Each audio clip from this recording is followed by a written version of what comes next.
कातोरे दादा, तुम्ही असं सुंदर अनुभव व्यक्त केला. कारण की तुम्ही एक पहिले व्यसनीच होते आणि आम्ही त्यावेळेस नागपूरला जायचे, कधी कधी खूप दारू पाणी पिऊन राहायचे आणि आमचे बी मार्गदर्शक ते, त्याचे बी मार्गदर्शक ते. कारण की आम्ही शेवकीन मार्गाची मिळाली आणि मार्गाची जरी मिळाली नसती आमचे रमेश भाऊ कातोरेच्याही गती तसे झाल्या असत्या. पण शेवकीनमुळे पती परमेश्वर सुधारला. पण दारू प्यायची पण मटण नाही खायचा हाही मार्ग सोचला. पण मीने बी तसं सोचलो होतो पहिले, का मी बी तसाच होतो महाराजा पंढरपुराचा. पण असं पती पत्नीचा झूट झालं, ते शेवकीन मिळाली म्हणून भाऊचं जीवन सुखी झालं. आज भाऊ सुख समाधानीनं जगत आहे, कार्य प्रणालीनं चांगलं वागत आहे. धन्यवाद साहेब. यानंतर भोवरिया परिसरातील बाबाचे सेवक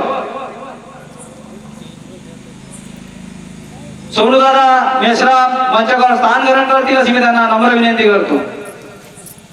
एकतेने प्रणाम करू. भगवान बाबा हनुमान जी को प्रणाम. मान त्यागी बाबा तुमदेव जी को प्रणाम. परमात्मा एक. नमस्कार नमस्कार. परम पूज्य परमात्मा एक सेवक मंडळ वर्धमान नगर नागपूरच्या वतीने बाबाच्या आदेशाप्रमाणे आज कोजागिरी निमित्त एका भगवंत गुणाच्या चर्चा बैठकीला सुरुवात झाली आहे. ह्या चर्चा बैठकीत स्वयंसृष्टीचे विधाता बुद्धीचे निर्माता भगवान बाबा हनुमानजी उपस्थित आहे. बाबाला माझा प्रणाम. तसेच महान त्यागी बाबा जुमदेवजी सुद्धा उपस्थित आहे. बाबाला माझा प्रणाम. तसेच मातोश्री वाराणसी आई बाबाच्या खांद्याला वेळोवेळी सहकार्य करणाऱ्या आईला सुद्धा माझा प्रणाम. तसेच अध्यक्षपद उमेश भाऊ यांना सुद्धा माझा प्रणाम. नमस्कार. तसेच ह्या चर्चा बैठकीला संचालक साहेबाची सुद्धा गरज असते. संचालक साहेब कोसरे काकाजी यांना सुद्धा माझा नमस्कार. तसेच मंडळाचे मार्गदर्शक आणि तारणी परिसरातील मार्गदर्शक आणि माझेही मार्गदर्शक महादेव काकाजी चरडे यांना सुद्धा माझा नमस्कार. संपूर्ण मंच आदरणीय संपूर्ण सगळे मंचावर उपस्थित असलेले काकाजी त्यांना सुद्धा माझा नमस्कार. तसेच बाहेरगाववरून आलेले छोटे मोठे लहान सगळे सेवक सेविका यांना सुद्धा माझा नमस्कार. हे बघा, हे चर्चा बैठक चर्चा बैठक 4 तत्वतील शब्द 5 नियम यावर आधारित असते और आपल्या घडलेले अनुभव. आपल्या जीवनात एक ना एक अनुभव घडतच असतात. आपल्या आयुष्य जसं आयुष्यामध्ये उतार चढाव चालू असते आणि त्या उतार चढावामध्ये आपल्याला असे अनेक अनुभव घडतात आणि ते अनेक अनुभव आपल्याला अशा चर्चा बैठकीमध्ये सांगायला मिळते आणि आपल्या हातून कोणती चूक झाली याची सुद्धा सोडवणूक होते. तसेच ह्या चर्चा बैठकीमध्ये आपल्याला बाबांनी सांगितलं आहे का भवन में नहीं मेरे मोजे आश्रम में मत आना, पर आप सेवक सब कुछ बाबा के अपने भगवान के चर्चा बैठक में जाना. आपण आपल्या गावामध्ये चर्चा बैठक घडते, आपण त्या चर्चा बैठकीत गेलो पाहिजे. त्या चर्चा बैठकीमध्ये आपल्याला शिकायला मिळते. आम्ही सुद्धा जातो आणि तुम्ही सुद्धा जात जा. आणि आता ह्या कोजागिरी निमित्त ह्या एका चर्चा बैठक चालू आहे. ह्या चर्चा बैठकीमध्ये असे अनेक अनुभव आपल्याला ऐकायला मिळले आणि अजून ऐकायला सुद्धा मिळतील. तसाच माझा सुद्धा एक अनुभव आहे. मी माझ्या माहेरी गेली होती. माझ्या माहेरचे लोक अनेकामध्ये आहेत, त्यांना काही ह्या मार्गाविषयी माहित नाही. तिथे एक नाही का नगर होतं साईडला, तिथं नाही का एक असा दारू पिऊन माणूस आला होता. त्या दारू पिऊन माणूस आला आणि ते म्हणते मी तुमच्या म्हणजे माझ्या बाबाकडे झोपतो म्हणते. तर मी त्यांना नाही का एक ग्लास पाणी नेऊन दिलं साध्या पाटानं. म्हणलं पाणी आणा म्हणे, मग मी पाणी नेऊन दिलं तर ते पिऊन असं दारू. मग नाही का मला थोडीशी शंका आली का हे आता दारू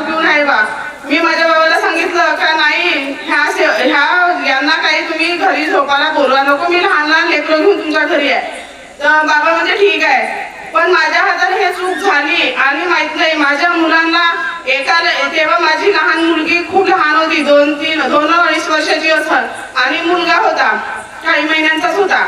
त्या माझ्या मुलीला रात्री ताप आल्यानंतर तिचं पूर्ण शरीर सकाळपर्यंत लाल लाल आलं. मी मग हे लाल लाल शरीर आलं. मग काही वेळा तर सकाळी जेवण करायच्या आधीच नाही का माझ्या मुलाला पण ताप आला. मग त्याचंही शरीर हळूहळू लाल यायला लागलं.